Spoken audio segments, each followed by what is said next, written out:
Bonjour à toutes et bonjour à tous. Alors, nous allons poursuivre avec cette 17e intervention, notre travail autour de la trifonctionnalité, de la tripartition et du ternaire. Rappelez une chose importante, c'est que ce ne sont pas des cours que je délivre là, ni même des commentaires, ce sont plutôt des spéculations, voire, si vous voulez, des élucubrations. Il n'y a pas de souci. Donc, l'idée, c'est de poursuivre le graphe du désir de Lacan. La dernière fois, durant la 16e intervention, on avait vu en fait ces deux premiers étages, en considérant effectivement qu'au sein du graphe du désir, on peut finalement aborder le thème de Lacan concernant ce graphe, c'est-à-dire une déconstruction de la parole. Il s'agit bien d'une déconstruction de la parole avec le graphe du désir. Donc, on peut considérer qu'il y a 5 étages. Ces deux premiers étages, en fait, je les avais mis en relation avec le symbolique et le logos, et avec l'imaginaire et l'éthos. Alors, j'avais dit aussi, que ces deux premiers étages appartenaient à Freud, en fait, du fait que Lacan, reprend les termes de Freud. Idéal du moi, alors idéal du moi qui correspond au surmoi qui historiquement apparaîtra un petit peu plus tard, le sujet barré, donc le sujet de l'inconscient, le moi idéal et le moi. Tout ça participe du vocabulaire de Freud. En revanche, ici, même si ça se réfère à Freud, on passe, je dirais, aux notations de Lacan. Là, effectivement, je les fais correspondre au réel, à l'imaginaire et au symbolique. Réel, imaginaire, symbolique, qui sont eux-mêmes des termes de Lacan. Toutefois, avant de me lancer dans une comparaison, description, il faut quelques rappels, et notamment un rappel qui concerne la philosophie également, c'est-à-dire qu'il y a une filiation entre Lacan, Hegel et Spinoza. Donc c'est une longue filiation. Alors pourquoi ? Ça concerne effectivement les dires à la fois de Lacan et Freud sur le sujet de l'inconscient. Pour Spinoza, en fait, la pensée de l'âme, comme il le dit dans l'éthique, donc la pensée de l'âme et l'étendue du corps sont conjoints. Ce sont les deux faces d'une même pièce, en fait. Donc il y a un avers, un revers, si vous voulez, on va en parler. Et Spinoza nous dit bien que la pensée de l'âme et l'étendue du corps, contrairement à Descartes qui sépare le corps et l'esprit, ces deux phénomènes sont bel et bien en relation constante. Ok ? Vous trouverez ça dans l'éthique. Ensuite, il y a Hegel. Alors Hegel qui, lui, est contre le principe de non-contradiction d'Aristote. Vous irez voir. C'est principe de non-contradiction d'Aristote. Il est contre, donc, il travaille sur une dialectique. Cette dialectique, il l'intitule, il prend un terme, il invente un terme qui n'est autre que l'Aufhebung. Ok, Aufhebung. On avait vu ça dans d'autres interventions. Ici, une autre façon d'envisager la dialectique hegelienne, toujours de la même manière, je dirais, que Spinoza ou que Freud et Lacan, c'est effectivement d'imaginer que les actes qui s'inscrivent au sein d'une temporalité, ces actes, en fait, ignorent tous les autres actes possibles. Donc, il y aurait un acte, par exemple un acte de parole, je pourrais dire au présent, je mange une pomme, mais j'aurais pu dire, j'ai mangé une pomme au passé, je vais manger une pomme au futur, etc., etc. Donc, tous les possibles, finalement, sont niés. Nous pourrions dire qu'à chaque acte, il y a une négation des possibles, en fait.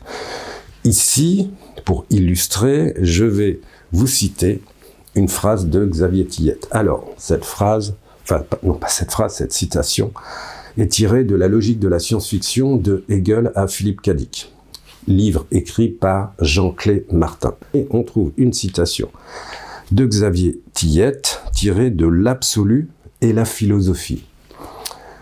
Alors cette citation est très belle, hein. Ouvrez les guillemets. L'armée innombrable des possibles non réalisés, des entreprises étouffées dans l'œuf, le cortège sans fin des éventualités, des aléas, des utopies, des virtualités, des irréels, des potentiels, des futurs contingents, des futuribles, tout ce qui aurait pu être et n'a pas été. L'empire du conditionnel avec son brouillard de regrets, son halo de décevance et de déboire, le mirage à perte de vue des possibles scintillants, en deçà et au-delà du présent. Très belle phrase de Xavier Tillet pour finalement nous indiquer quelque chose de la philosophie d'Hegel qui nous dit qu'à chaque acte, quelque part, il y a une suppression, on reprend l'idée de Aufhebung, il y a une suppression en fait de tous les possibles, mais en même temps, il y a aussi une conservation des possibles. Ok ? C'est un petit peu complexe, mais en tout cas, si vous voulez, cette négation des possibles est conjointe avec l'acte, en fait. Là encore, c'est aussi l'avers et le revers de la médaille. Ok, on passe au sujet de l'inconscient. Et là, je vais vous citer Lacan, toujours dans l'idée de créer une filiation logique. Je vais vous citer Lacan et notamment, une citation tirée du séminaire numéro 18 qui s'intitule « D'un discours qui ne serait pas du semblant ». Ok, on a d'ailleurs cette citation dès la première page.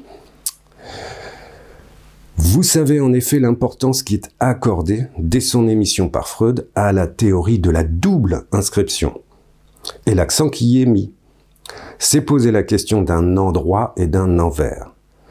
Or, ce qu'il s'agissait de vous faire toucher du doigt, c'est la possibilité d'une inscription double, à l'endroit et à l'envers, sans qu'un bord ait à être franchi. On retrouve finalement cette idée qu'il y ait un endroit et un envers. On reprend, c'est-à-dire qu'effectivement, concernant le sujet de l'inconscient, puisqu'ici Lacan parle effectivement du sujet de l'inconscient, il y aurait un endroit et un envers, et notamment, on peut le dire comme ça, un sujet conscient et un sujet de l'inconscient, ok ? Mais ils ne sont pas disjoints, ils sont absolument conjoints, et ils sont simultanés. C'est ce que j'ai voulu exposer avec Spinoza, avec Hegel, et c'est ce que je fais ici avec la phrase, la citation de Lacan.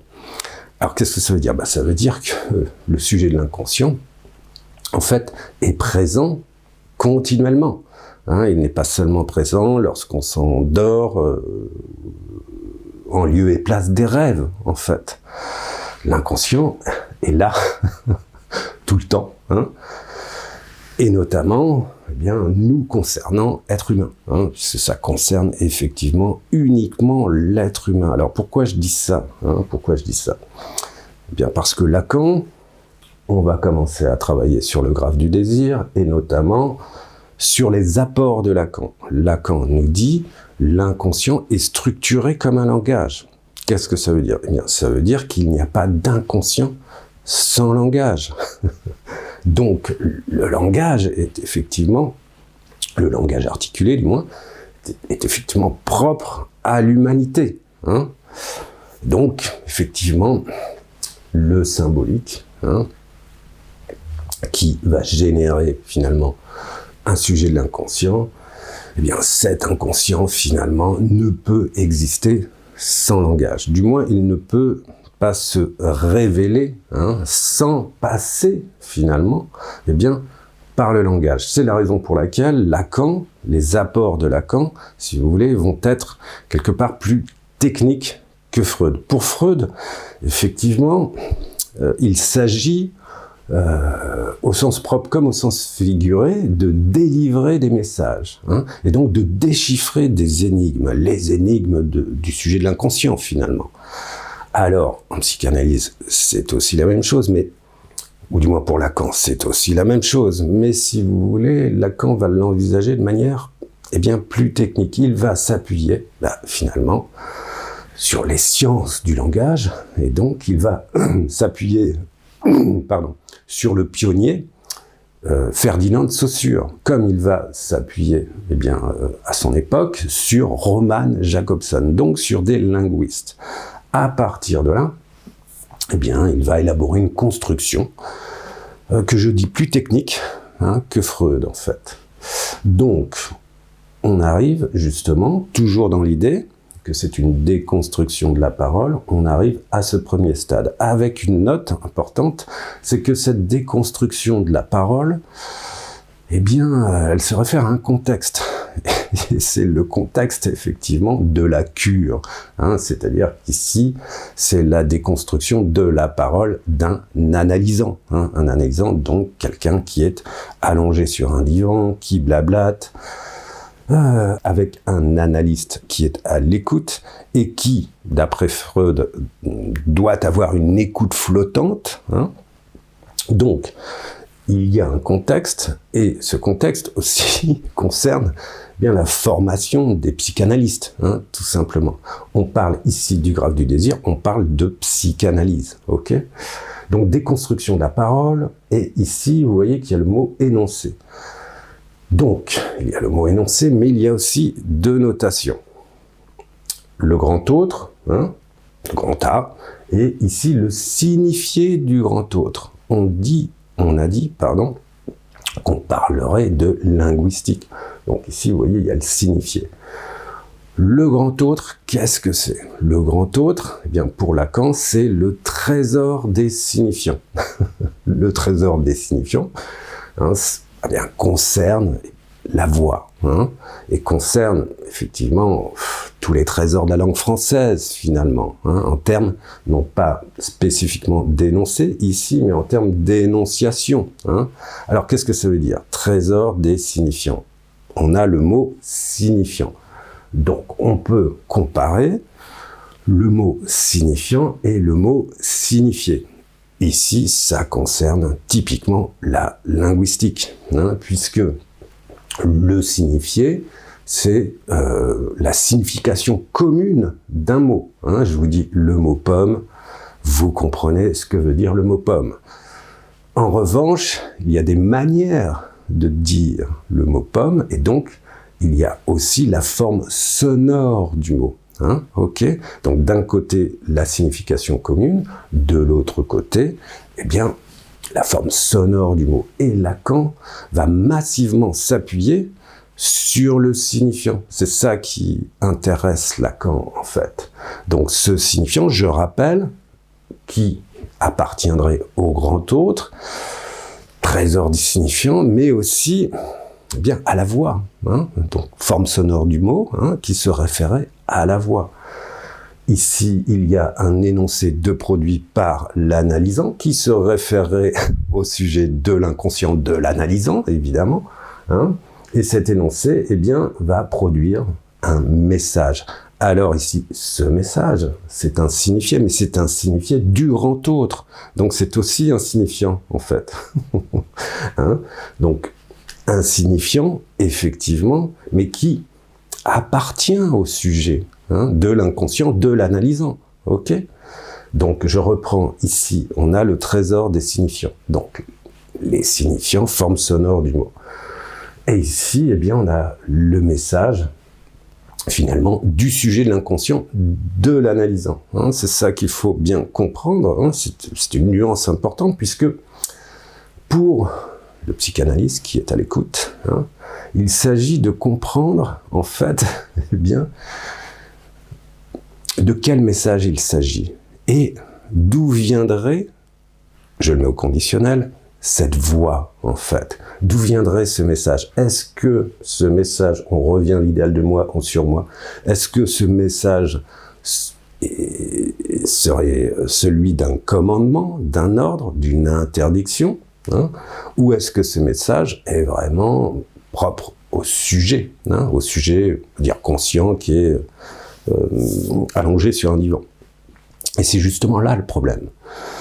Le problème est là, c'est-à-dire qu'il faut que le psychanalyste puisse, au cours des séances évidemment, eh bien, dégager ce qui est de l'ordre, quelque part, je vais le dire comme ça, de l'ordre du surmoi. Donc d'une voix qui serait peut-être pas celle, effectivement, du sujet, ou du moins de l'analysant. D'une voix qui pourrait être celle, eh bien, de la mère, en fait. La voix de la mère, la voix du père, la voix de l'instituteur, de l'institutrice, etc. Donc, d'une voix qui aurait été enfouie au sein même du sujet de l'inconscient. Ok ?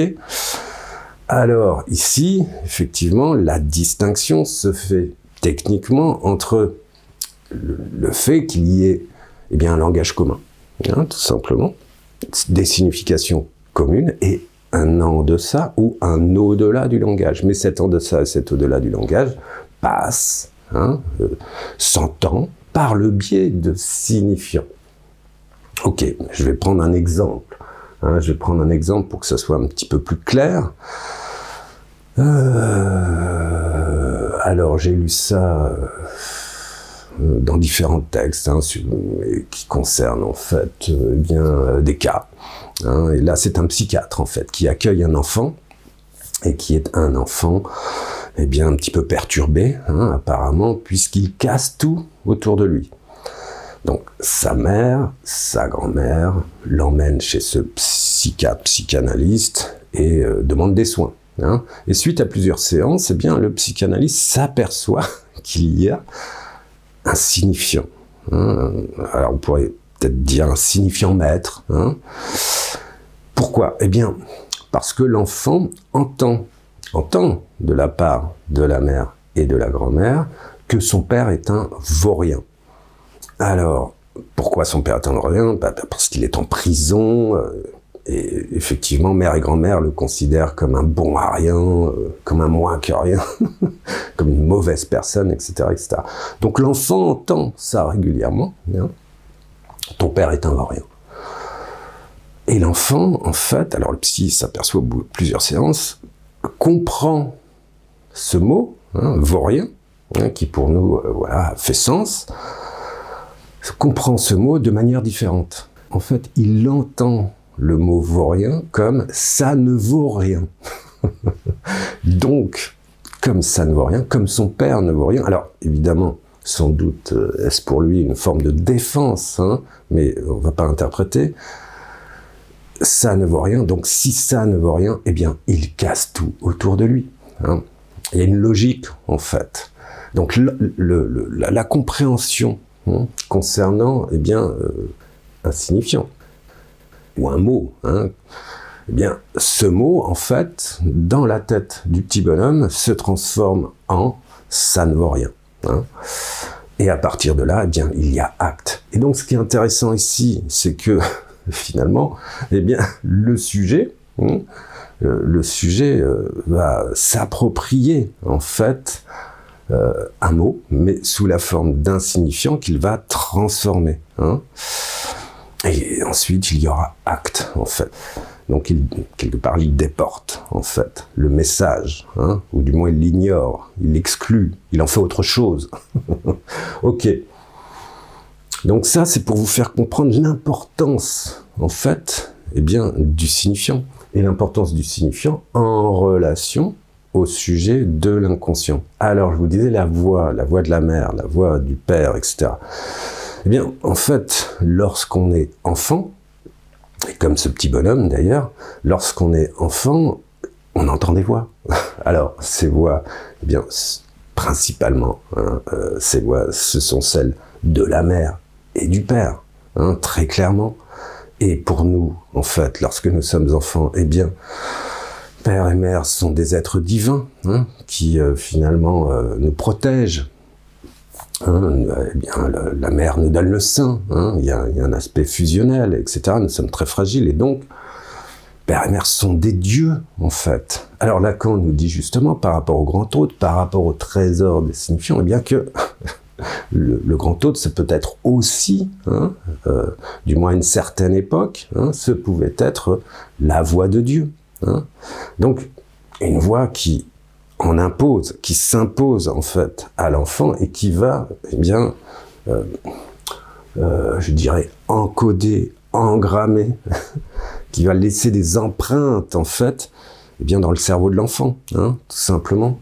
Et ces empreintes, eh bien, vont se référer au sujet de l'inconscient, en fait. Et ces empreintes vont se référer aussi, eh bien, à la construction du moi idéal, à la construction de l'idéal du moi, donc du surmoi, et donc du moi, au final. Ok ? Alors ici, je pense avoir dit à peu près les choses clairement concernant cette idée de cette technique, de la technique lacanienne, concernant ce premier étage et les premiers apports de Lacan. Je répète, le graphe du désir, c'est une déconstruction de la parole. Donc, il faut comprendre que tout est ramassé au sein d'une parole. Là, ici, il y a une déconstruction, et cette parole, toujours, je le rappelle, c'est bien dans le contexte de la cure et finalement de la formation des psychanalystes. Ok, donc, et moi je place l'énoncé au niveau, évidemment, du symbolique et du logos, très clairement. Ok, alors on va passer à la deuxième étape. La deuxième étape concerne effectivement le désir et autres notations de Lacan, qui est la formule du fantasme et qui n'est autre que sujet barré, poinçon, petit a. Alors, ici, le petit a, on va en parler, c'est l'objet petit a. Pour Lacan, c'est l'objet petit a. Donc, il invente cette formule, sujet barré, sujet de l'inconscient, poinçon, objet petit a. Ici, on a le désir. Alors, ici, c'est aussi un petit peu complexe à expliquer. Le désir. Le désir, eh bien, c'est ce qui est constitutif de l'espèce humaine. Je peux dire, je vais m'avancer de cette manière-là, que le désir, ça n'existe pas chez les animaux, ni dans le domaine du végétal ou du minéral, etc. Le désir, c'est vraiment spécifique à l'espèce humaine. Alors, qu'est-ce que le désir ? Eh bien, le désir, c'est aussi une dialectique. C'est aussi une dialectique, c'est-à-dire que le désir, c'est une insatisfaction satisfaite, mais satisfaite par le fantasme. Ok ? Donc le désir, c'est une insatisfaction. Quand je dis insatisfaction, qu'est-ce que ça veut dire ? Ça veut dire que nous désirons des objets de désir. Nous désirons, peu importe, un SUV, une maison, et surtout, et notamment, une ou un partenaire. Ok ? Mais cet objet de désir, nous ne le possédons pas, en fait. On ne peut pas l'exploiter, on ne peut pas le dominer, on ne peut pas le soumettre. Nous ne le possédons pas. Donc, c'est une projection, c'est une projection de l'imaginaire. Mais pourtant, on s'y attache. Alors ici, évidemment, il y a insatisfaction, puisqu'on n'a pas cet objet de désir. Toutefois, simultanément, on reprend cette idée de sujet barré, ou même de sujet divisé, conjoint, simultanément, eh bien, il y a aussi de la satisfaction, en fait. Alors, cette satisfaction vient compenser, en fait, l'insatisfaction, le fait de ne pas posséder l'objet de désir. L'imaginaire, lui, compense. Il compense par le fantasme, en fait. Alors ici, c'est intéressant aussi de noter que ce fantasme peut être un fantasme douloureux. Ici, on se rappelle eh bien, des plaintes de l'amoureuse ou de l'amoureux. Mais ces plaintes, finalement, sont des formes de compensation. Donc il y a une dialectique comme ça, simultanée, concernant le désir, entre insatisfaction et satisfaction par le biais du fantasme. Ok. Ça, c'est une première étape. Alors ici, il va falloir que j'introduise une petite parenthèse, hein, c'est-à-dire qu'effectivement, il nous faut parler du désir. Il y a une phrase célèbre au sein de la psychanalyse qui est « désirer le désir de l'autre ». Alors, cette phrase, d'où vient-elle? Cette phrase, elle vient, à mon avis, de René Girard. René Girard nous dit déjà, eh bien, qu'il y a dans la nature un désir mimétique, et notamment concernant la nature humaine. Et il analyse, en fait, ce phénomène de désir mimétique au sein d'un certain nombre de romans. Donc il en amène la preuve, hein, et donc toujours dans un cadre de rivalité, hein, on va dire rivalité sexuelle en fait, hein, qui concerne la reproduction, hein, et c'est toujours la rivalité entre deux hommes pour un objet de désir qui n'est autre qu'une femme.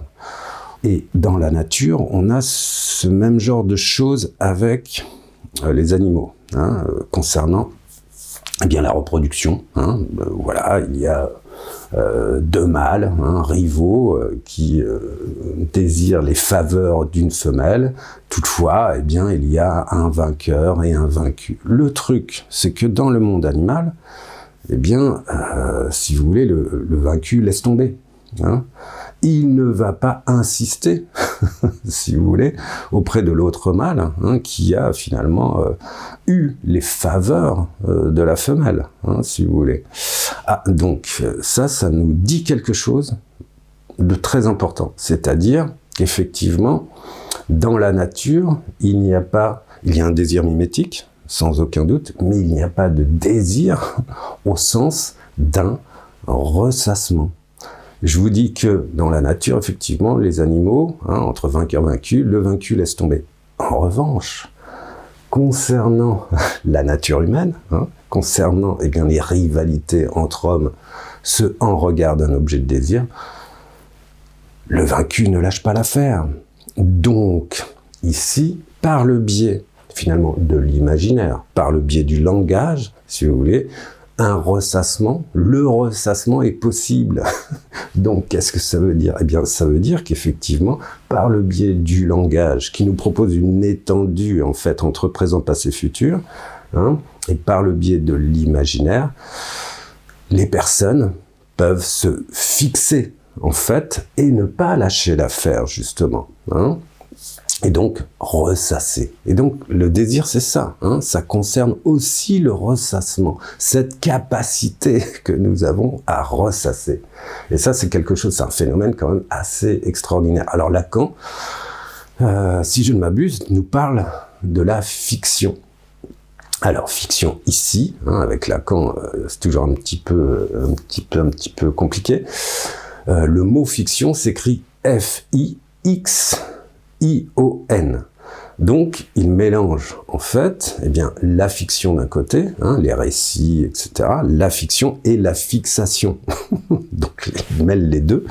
Et effectivement, ça correspond bien, quelque part, à la fois au désir et au fantasme, c'est-à-dire que nous nous fixons, hein, nous nous accrochons à un objet de désir, et nous nous racontons des histoires, par le biais, effectivement, du fantasme et de l'imaginaire, si vous voulez. Hein. Donc, Lacan emploie ce terme, et effectivement, eh bien, nous ressassons. Donc, c'est ce pourquoi le désir, hein, est spécifique à l'espèce humaine, hein. Je dirais que le désir concerne, hein, je vais dire comme ça, alors peut-être plus d'une manière littéraire, hein, concerne le ressassement, en fait. Ok, ça c'était une parenthèse. Maintenant, on va essayer d'aller voir la formule du fantasme. La formule du fantasme, sujet barré, poinçon, objet petit a. Ici, il faut que je vous parle eh bien, de la petite histoire de Freud se rapportant au fort d'A. Alors, c'est une histoire qui concerne le petit-fils de Freud, hein, qui tout à coup est devenu un sujet d'expérience pour le docteur Freud. Fort d'A, F-O-R-D-A. Vous pouvez aller voir sur Internet. Freud observe son petit-fils. Son petit-fils, qu'est-ce qu'il fait? Dans le berceau, il a une bobine de fil, et lorsqu'il jette sa bobine de fil, son petit-fils dit fort. Et lorsqu'on lui ramasse la bobine de fil, son petit-fils dit da. Donc, le petit-fils, on peut croire qu'il joue avec cette bobine, mais Freud, en fait, le prend très au sérieux. Donc, l'opération se répète, et Freud se demande, en fait, eh bien, qu'est-ce qui est le plus important pour ce petit-fils? Et le plus important, eh bien, c'est d'être, effectivement, séparé de sa mère. C'est d'être désolidarisé de sa mère. Donc, ici, Freud interprète, il dit, bah, le fort, c'est la mère absente, le da, c'est la mère présente. Alors ici, on tire le fil, et pour Freud, finalement, c'est les premiers, ou ce sont, pardon, les premiers signifiants, fort et da, alors des signifiants qui a priori ne veulent rien dire, mais ce sont les premiers signifiants qui vont, alors je vais peut-être pas employer le bon mot, mais cautériser en fait le traumatisme, qui vont finalement, par le biais d'une interface qui n'est autre que le langage, qui n'est avec les signifiants, à l'aide des signifiants, qui vont quelque part prendre soin de la rupture qui est en train de se produire entre l'enfant et la mère. Ok, alors tout ceci se passe progressivement, ok. Je veux dire par là l'apprentissage du langage, évidemment, et le fait que, eh bien, les signifiants vont recouvrir en fait ce premier traumatisme, ce traumatisme originel. Et l'objet petit a, nous dit Lacan, eh bien, c'est la perte sèche originelle. C'est le manque à être, nous dit Lacan. On va en parler du manque à être, parce que c'est pas clair cette notion. Ok. Alors ici, Freud nous dit, il y a traumatisme, il y a une interface qui se met en place, celle des signifiants, du langage. Mais ce traumatisme, effectivement, c'est une rupture qui va créer, eh bien, une coupe, un manque. Alors ici, Lacan nous dit même que le petit bonhomme, l'enfant, cède une livre de chair. Donc c'est fort, il cède une livre de chair en fait. Donc cette séparation entre la mère et l'enfant, c'est un déchirement, c'est un arrachement en fait. Donc qu'est-ce qui se passe ici? Eh bien, il se passe une diffusion. C'est-à-dire que l'enfant fusionne avec le monde. Et là, progressivement, par le biais du langage, il y a une diffusion. On pourrait dire qu'il y a une espèce de sevrage symbolique, en fait. Donc, sevrage par le biais du logos. Ok? Diffusion, Lacan parle d'une livre de chair, et justement, eh bien, c'est ce premier traumatisme qui va former l'objet petit a, qui va former eh bien, ce manque à être. Alors ici, à chaque fois qu'on parle de l'objet petit a, on dit perte, manque à être. Qu'est-ce que ça veut dire que le manque à être? Ici, il faut se référer, eh bien, non pas à l'être en tant qu'unité, c'est-à-dire de manière philosophique. Les philosophes parlent d'étant, l'étant, au participe présent du verbe être. Donc, l'étant, c'est ce qui est. Et donc, ce qui est, eh bien, ça forme une unité. Ici, l'être, il faut l'envisager justement du point de vue, eh bien, du réel, en fait. Il faut l'envisager, ce manque à être, il faut l'envisager comme un enfant qui est en contact, en fusion, non pas seulement avec la mère, mais en fusion avec le monde entier. Et d'ailleurs, comme toutes les matières, sont finalement connectés, en interrelation, si vous voulez. Il n'y a que nous, êtres humains, qui nous sommes désolidarisés finalement de la matière, jusqu'à Descartes, jusqu'à ce que Descartes puisse dire qu'il y a un corps d'un côté et un esprit de l'autre, vous voyez. Et d'ailleurs, on fonctionne toujours un petit peu de la même manière. Donc, il y a fusion entre la mère et l'enfant, il y a une diffusion, et à partir de ce moment-là, s'enclenche finalement un manque à être. C'est-à-dire que le manque à être, eh bien, c'est le désir d'être en contact avec, ou de revenir, et c'est le désir d'être en contact avec tous les corps de la matière, avec les matières de tous les corps, finalement. Et donc en fusion, avec le corps de la mer, évidemment. Donc c'est dans ce sens-là qu'il faut entendre l'être, c'est-à-dire comme un tout, finalement. Ok, et non pas au sens philosophique. Non pas comme une unité. Alors ici, effectivement, progressivement, l'enfant va accéder à une unité, et notamment l'unité de son corps propre. Et ça, c'est durant le stade du miroir, écrit en 1949 par Jacques Lacan. C'est pareil, vous pouvez trouver le PDF sur Internet. Et ça, c'est un stade, c'est un autre stade, en fait. Ici, pour le coup, c'est le sujet qui prend conscience qu'il est un corps propre et qu'il se différencie des autres sujets, et notamment des autres sujets, mais aussi qu'il se différencie en tant que sujet des autres objets. Toutefois, la psychanalyse nous dit qu'effectivement, avec le sujet, c'est là où commence d'ailleurs le sujet divisé, qu'avec le sujet divisé, c'est toujours quand même conjoint. Ok. Alors là, j'entre dans des choses peut-être un peu trop compliquées. Je vais m'arrêter là. Donc, ici, la formule du fantasme, concernant le sujet divisé S barré poinçon objet petit a, l'objet petit a, en fait, c'est le fondement, c'est l'amorce du désir. Ok ? Je répète, l'objet petit a, c'est une amorce, c'est l'amorce du désir. Pourquoi ? Eh bien, le désir dont nous avons parlé, insatisfaction, satisfaction, par le biais des fantasmes, etc. On se fixe sur un objet de désir. Ok, cet objet de désir, lorsque, par exemple pour un SUV, nous le possédons, eh bien au bout d'un moment, en fait on va en changer. Pourquoi faudrait-il en changer ? Pourquoi faudrait-il changer ? Si on accède au désir, si on accède justement à ce à quoi l'on rêve depuis peut-être des années, si on y accède, pourquoi faudrait-il s'en lasser à un moment donné ? Eh bien, on s'en lasse, puisque lorsqu'on a acquis l'objet, en fait, il y a l'objet petit a, il y a l'amorce derrière qui continue à travailler, il y a quand même ce manque qui va nous faire aller sur d'autres objets de désir.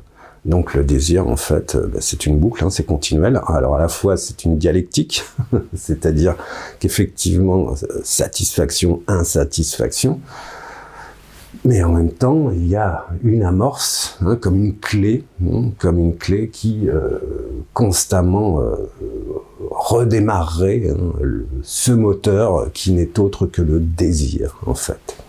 Donc le désir, il est continuel, et il est là, tout au long de notre vie, même si on arrive à se satisfaire de tout ce que l'on désire. Et puis on le voit bien de toute façon, les gens achètent, consomment, etc., mais ils en veulent toujours plus. Donc voilà, normalement ça devrait les satisfaire. Non, ça les satisfait pas. Eh bien c'est à cause de l'objet petit a, à cause de cette perte, de ce premier traumatisme originel. Ok. Donc là, je le répète, désir, fantasme, on est sur la zone du fantasme, on est sur la zone, pour moi, de l'imaginaire, on est sur la zone de l'éthos, finalement de la formation du caractère, de la formation, pour le dire aussi comme ça, d'une éthique individuelle. Donc ça touche aussi la morale, mais la morale individuelle, donc je vais m'arrêter là, mais bon, ça touche effectivement le moi, etc., etc.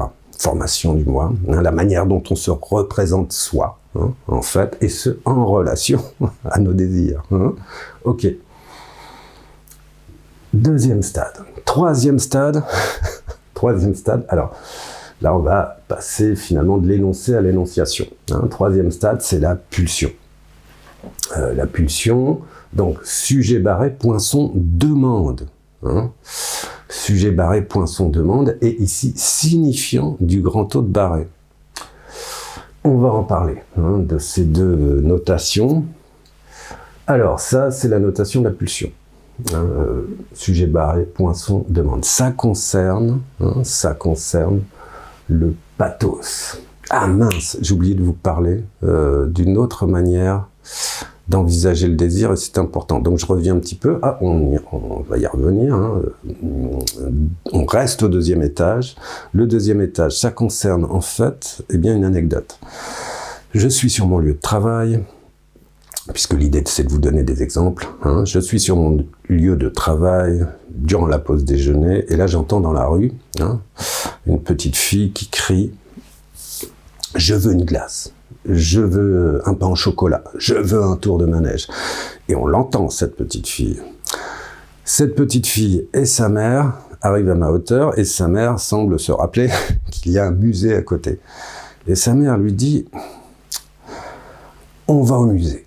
Et on va au musée avec un énorme enthousiasme, hein. Donc, la petite fille reste interdite de 3 secondes. Elle regarde sa mère et dit « Oui, on va au musée », et ce, avec le même enthousiasme. Ici, ce qui est important de noter, c'est pas seulement l'énoncé, c'est pas seulement dire on va au musée, et puis ta glace, ton pain au chocolat, on s'en fout. Non, c'est d'entendre l'enthousiasme. C'est ça qui est signifiant.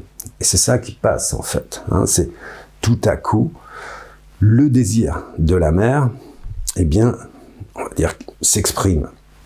Et la petite fille, effectivement, y croit à 100%. En revanche, nous, en tant que spectateurs, on sent qu'il y a quand même une certaine théâtralisation, hein. On sent quand même qu'il y a un certain jeu de dupes qui se met en place, hein.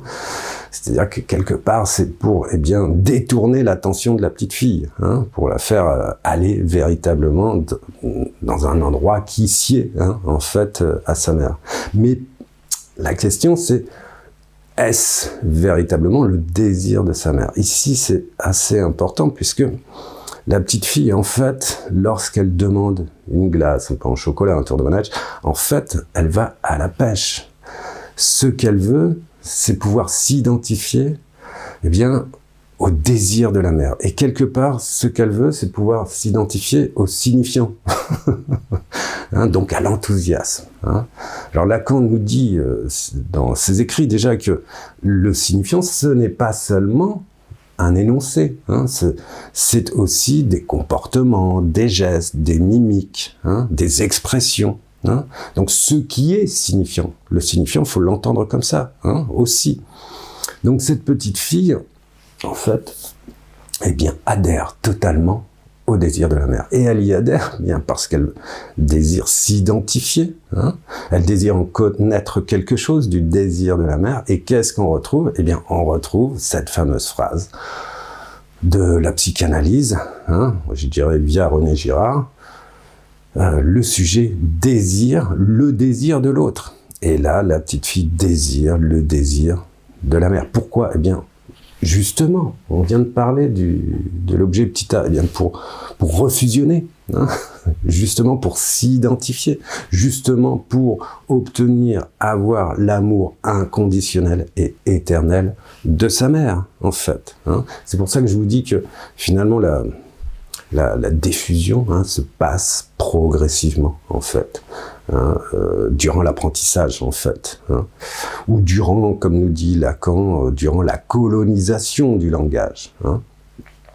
Donc ici, alors je voulais noter ce moment, cette anecdote, bien pour parler aussi d'une autre façon d'envisager le désir, hein. C'est-à-dire qu'effectivement, il y a très souvent, hein, du moins, nous avons en fait une relation quand même assez forte avec le désir de la mère. Alors, qu'est-ce que ça veut dire? Je vous ai dit qu'il y avait un jeu de dupes, hein, pour finir, concernant la construction du sujet, en fait. Cette petite fille qui y croit à fond et qui, avec le même enthousiasme, veut aller au musée, et alors elle se dit pas, mais qui finalement sait, hein, qu'elle en sait quelque chose du désir réel de sa mère, il est probable que ce désir réel ne soit pas effectivement tout à fait exact, hein. Il s'agit d'un jeu de dupes, il s'agit d'une théâtralisation, il s'agit d'un malentendu. Et c'est sur ce malentendu que finalement, le sujet, cette petite fille va se construire, c'est-à-dire qu'elle va construire sans doute ses désirs en relation eh bien finalement au soi-disant désir de la mère, notamment celui d'aller au musée. Hein. Et donc ici, ce qui est vraiment passionnant, c'est qu'il y a un malentendu. Et pour nous, chacun, chacune, c'est la même chose. C'est-à-dire qu'on a eu ce même genre de relation avec nos parents. Hein, et il y a eu aussi ce même genre de jeu, hein, de jeu de dupes, finalement. Mais nous, on y a cru. Et en fait, sur la base, effectivement, d'un malentendu, eh bien, le sujet va se construire, en fait, va s'élaborer. Alors, c'est ça qui est bien, en fait, puisque, finalement, eh bien, heureusement, on ne s'identifie pas, trait pour trait, au désir de la mère et du père. Hein, ça serait infernal. Donc, il y a le hasard, finalement, hein, il y a ces jeux de dupes, il y a ces malentendus qui font que, eh bien, le sujet élabore une construction propre, en fait. Et ça nous rappelle, effectivement, cette histoire avec l'enfant, en fait, hein, et la mère et la grand-mère qui disaient que son père est un vaurien. Lui, l'enfant, va l'interpréter différemment. Hein, il va essayer de se construire, en fait, différemment. Alors là, en lutte, sans doute en résistance, hein, mais c'est ça aussi qui est intéressant. Donc, à la fois une construction qui s'élabore sur des malentendus, mais aussi en relation à des luttes. Hein. Donc, il y a un sujet, qui, évidemment, ne sera pas spécifiquement identique à la mère ou au père. Hein. Ça, c'est très clair. Ok, déconstruction. Donc, on passe au troisième point, on passe à la pulsion et au sujet barré, poinçon, demande. Ah, je vais y arriver, c'est la fin. Alors, la pulsion, ce qu'il faut savoir, c'est qu'effectivement, ce n'est pas l'instinct, ce n'est pas le besoin. La pulsion, pour qu'elle se déclenche, pulsion évidemment sexuelle morbide, et j'inclus aussi la pulsion nourricière. Cette pulsion, pour qu'elle se déclenche, il est nécessaire qu'il y ait un signifiant. Alors on retrouve justement cette idée de signifiant, et cet acteur en fait, hein, qui là est au niveau de l'énonciation. Hein. Et cette pulsion en fait se réfère à une demande. Ok. Pour expliquer la pulsion, en fait, je vais passer directement à une anecdote. J'entre dans un magasin de chapeaux, il y a 2 chapelières, 4 autres clients. Une des chapelières, à un moment donné, souffle. Et c'est un souffle qui en dit long. Hein, c'est un souffle méprisant. Hein, c'est un souffle, finalement, qui évoque un ras-le-bol. Était-ce un ras-le-bol des clients? Je n'en sais rien, mais en tout cas, un des individus se retourne et dit à la chapelière de manière très agressive, et là il y a pulsion, c'est à moi que ça s'adresse ce souffle. Alors ici il est important de noter qu'on était 5 clients et que nous ça nous est passé au-dessus de la tête si vous voulez, mais lui, ce souffle finalement méprisant, eh bien il le prend pour lui. Ah, donc on se dit tiens, il serait peut-être un tantinet paranoïaque ce monsieur, mais il ne peut pas s'empêcher de formuler une demande qui s'adresse à la chapelière en lui disant « Est-ce que ça s'adresse à moi, ce souffle ?» La chapelière, évidemment, interdite, un petit peu terrorisée, lui dit « Non, c'est parce qu'il fait chaud, tout va bien. » Et ce bonhomme, insiste, il dit « Vous faites bien que ça s'adresse pas à moi. » Donc c'était vraiment assez troublant comme situation. Toutefois, ici, là encore, qu'est-ce qu'on remarque? Eh bien, on remarque effectivement un signifiant, le souffle, et comme je vous ai dit, le signifiant, ce n'est pas seulement un énoncé, et ce n'est pas seulement la forme, en fait, sonore d'un mot, mais c'est aussi ce qui est signifiant, et donc ce souffle va directement atteindre, on pourrait dire, le sujet de l'inconscient de ce grand bonhomme, puisqu'il était grand, baraqué, impressionnant. Hein.